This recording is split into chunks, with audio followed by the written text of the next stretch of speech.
Good afternoon. We want to welcome you to Getting to the Point. Today, I want to take you to a passage in the book of Psalms, Psalm 37 and verse 3.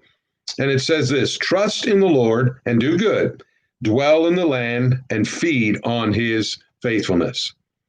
The psalmist is trying to encourage you and I to be a part of something that is going to be valuable.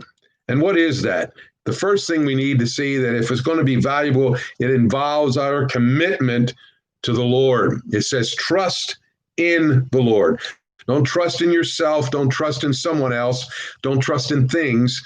Trust in the Lord. It's kind of like if you have ever had to go on an airplane. Once you enter that airplane, that cabin there in the airplane, you are entrusting yourself to the pilot and the co-pilot. I remember one time I was on an airplane. It was a small airplane, and I could actually see into the cockpit.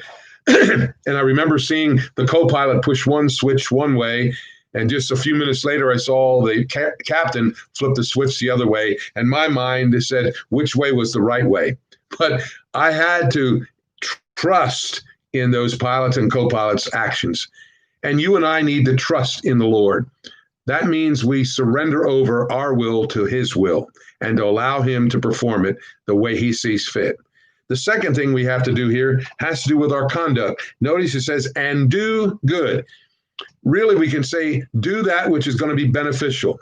Beneficial not just to ourselves, beneficial to other people.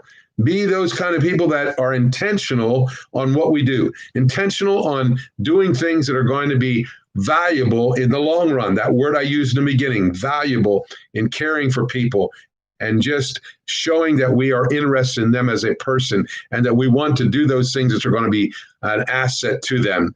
And that's what he's talking about. Do good. Then the third thing is dwell in the land. I think he's talking about community here, getting involved in the community. And I want to say also getting involved in our country.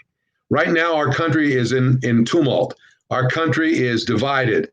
And we need to get involved in it. We need to be being a voice for who? God, a voice that says, here's the answer. Jesus is the answer. Now, some might say, well, what was the question? There's no question. It's Jesus is the way, the truth, and the life. And so you and I need to be actively a part of the community. But then he says the last thing here that is so important. It says, and feed on God's faithfulness. No matter what transpires in our life, we must see that God is going to be faithful. He's never going to let us down. He has proven himself to be trustworthy.